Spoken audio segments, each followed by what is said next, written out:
Hey, it's Sage and I'm here with another video, this time on One Piece chapter 933. Now it starts with the cover page, which is a Nell blowing some bubbles with some frogs. We knew it was probably going to be another fan request. It'd be interesting to see whether we're starting to get into what may be a cover page story, or whether cover page stories aren't going to reinstate until Act 3. Yeah, we'll have to see what's going on. It might be that Oda has a lot of things going on during 1.0 and we have fan requests for a while because he needs to focus on the actual chapters. It could be a thing. But yeah, to start with, obviously we have Komurasaki still standing off against Orochi. Now we're getting more of that I have her strong will. We're getting more of that I refuse to bow down to you, and Orochi gives her another chance, which is really interesting, and she just defies him still, and at this point he starts, you know, going for his subordinates, which is really interesting and definitely shows that the level of care about subordinates that Orochi has compared to someone like Kyoshiro is very different. He clearly, you know, goes on these rampages sometimes because they say stop it, don't provoke him any further. So obviously, you know, when you provoke the Shogun, he overreacts. That's something that he does, and so his subordinates learn to, you know, bow down to him, and they don't particularly question him to his face. Yeah, the setup for Orochi is kind of roughly what you could have anticipated. It's surprising to me that the subordinates are so questioning of him, but at the same point in time it does make sense. You know, he's meant to be very paranoid. He's clearly this very goofy looking dude. Like, taking him seriously for the reader is difficult, so it could be difficult for the people of the verse as well, especially, you know, with how he behaves. So it's an interesting one. He then takes Komurasaki into his mouth, but doesn't really do anything to her, so it's odd to me that he starts the attack, but he says, you know, fine, as you wish, you should die by my hands. And it's at this point that the ninjas are starting to close in on Robin, and Otoko is like scared and is asking for help, and Robin's like, I'm not sure if I can save you in this situation, which is odd to me because I view Robin as quite a caring person, but at this point it doesn't matter because then Brook shows up, and Brook has the kind of effect that a lot of us were thinking he would have. He just scares people straight up. They are terrified of him. And I can understand he's even got like the little ghost thing.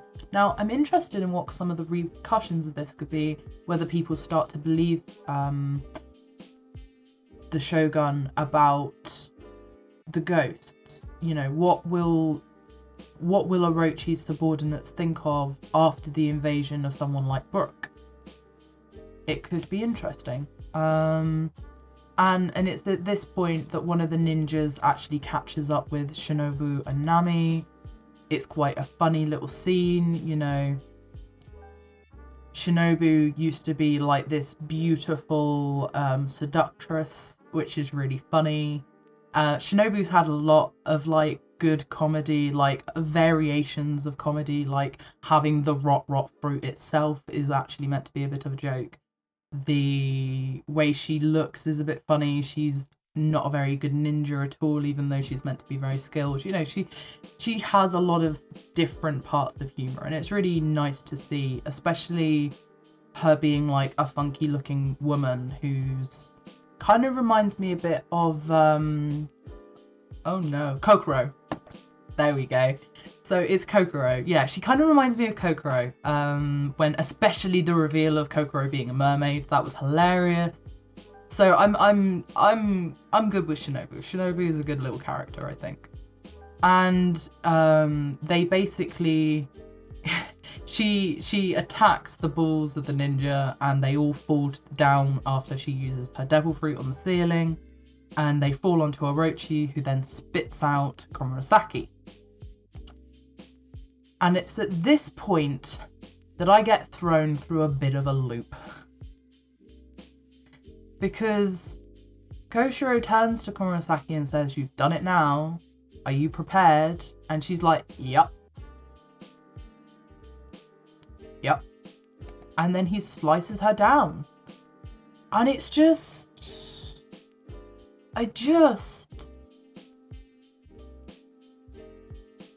Why did that happen? Like... No, I've been thrown for a loop.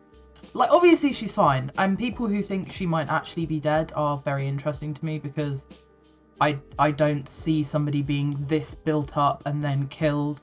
I mean, if we get the frickin' monologue and flashbacks next chapter and she is dead, then damn, like, that was short-lived. But no, I don't think she's dead at all. I think this is maybe not planned, but certainly there's been thought by Kyoshiro about what he's doing, and I don't believe that she's dead. Now, what's interesting to me next is the dialogue between Orochi and Kyoshiro. Now, Orochi is clearly incredibly angered by what Kyoshiro does and asks who gave you permission to kill her. And then he just goes, you know, well, people that stand against the shogun, they don't deserve mercy, but I gave her a samurai's mercy. You know, it's an ironclad rule. And so his subordinates are like, you know, did he do it to prove loyalty? Why would he do something so extreme? And then we see somebody holding on the floor, which could be in Komurasaki's hand. It could be something that he's picked up, but either way, he sees it and he questions, you know, seeing the Kozuki clan, you know, what's going on. He's probably making his own links. I'd be really interested to see what happens. Kyoshiro is a character that Kinemon has crossed paths with, from what I understand, because there's a part of Zou where Kinemon is explaining the forces of Wano and how there are all these, you know, strong samurai there. And there's a dude with a massive pompadour as one of the silhouettes, like a massive blonde pompadour as the silhouette. So Kyoshiro may be somebody that's loyal to the shogun. And I think there are other people saying this. It's not my original thought or anything like that. But the reason that I think that's very possible is that Kinemon has interacted with Kyoshiro and he knows him to be a force that they could have to stand against.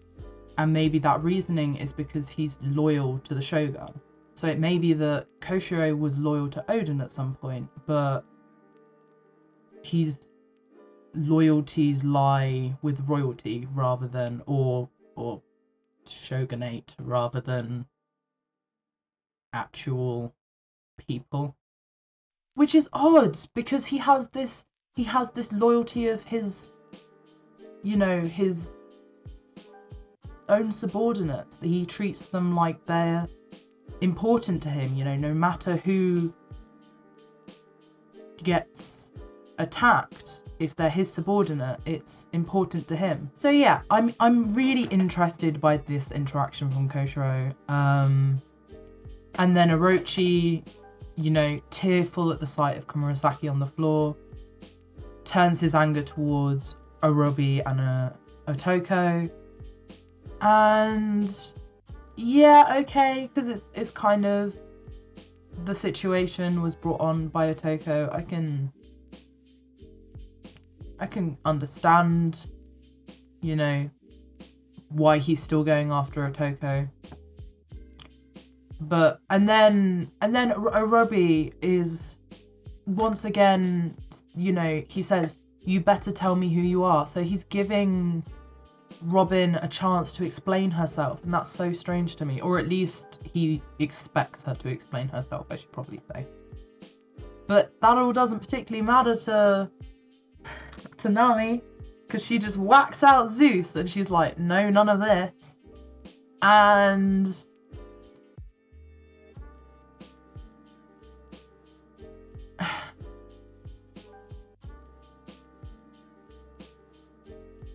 And then there's just the flash of light as she brings down Zeus on Orochi. And she calls it ninja arts, which I think is very clever. You know, showing you how clever Nami is. Because obviously if she was to not call it ninja arts, people may think they were devil powers or something like that. And I don't mean devil fruit powers, because they don't know what that is. They would think they're literally witches. So I think it's important that she remembers to do that. And I think that Zeus attacking Orochi, what's that going to do? Like, it cuts off. So what does that mean? Does that mean that the cut off, like page 1 on the Sanji, you know, that could be it? Is it the cut off with some other things where it's been fine? Like, we're gonna see what capability Orochi has after this. Like, whatever the outcome of this scene is will tell us so much about Orochi. So I'm really excited to see when we get back to it. But for now, we're cutting off to Big Mum. And Big Mum is still in a childlike state. Napoleon is shown to be asleep, so that's why he's not reminding her of anything. And she, you know, she's eating with them and she's really enjoying the food, and they're telling her that there's lots of oshirokuro there. So she's like, let's go then, I want to be around the food. Which is all very sweet, and she kind of thumbs up, and I love that. I love Big Mum, but not what Oda's doing to her, but I love Big Mum. And like, people might question that, but the reasoning that I like her as a character is like, she's got so much going on for her that on paper I find so amusing, but her treatment, whether it be, you know, how easily the Straw Hats escape, and I know they're the main characters and they're always gonna get that deus ex to get out of there, and I shouldn't expect somebody like Big Mum to be able to deal with the Straw Hats, because she's not the main character, and she's never gonna just. But there are characters like Crocodile who did get fair representation of their strength, and I feel like, why is it possible there and never again? Like, Katakuri's fight was really cool. That was a really good one. But like, I feel like Big Mum should have been another one where it was like, this time you don't 100% win. And they kind of did 100% win on Whole Cake. Like, yeah, they didn't actually take out Big Mum, but they got everything they went for and more. They got Sanji back, and they got the poneglyph rubbings, which Robin still hasn't read on screen, and I'm so excited to see that as well. Oof. But yeah, so it's really cute though, because we've got Otama, Monosuke, and Ukiku, and Big Mum at the moment, and Chopper. And they're a little squad, and I think they're an adorable little squad, so I'm interested to see what happens. So that's my thoughts and feelings on the chapter. Overall, I was a bit disappointed that Komurasaki is going out for now. Like, I was a little bit sad that we didn't get to form some kind of alliance with her and Kyoshiro in the Hectic Mayhem. Like, that would have been so cool. I really love those two characters. But at the same point in time, I feel like whatever's going on between them, we're really going to learn so much more about these characters, and they're not gone yet, because you would not have been through... Oda wouldn't throw us through that loop without then closing it off. Like, he just doesn't. He tends to seal things off. But yeah, other than that, I really enjoyed it, and I really want to know who Komurasaki is. I really want to know what her relation to Oden and the Kozuki clan is. I really loved seeing Brook do exactly what we thought was going to happen. And I have to give this like 7.5, maybe an 8. Like, when I first read it, I really loved it. When I go through it again, it's more like a 7.5, but I think it's pretty great. I shouldn't do points, but I don't really feel like it was a 7 and I don't really feel like it was an 8, so it is what it is. Okay, well that's all I've got for now. It's been Sage.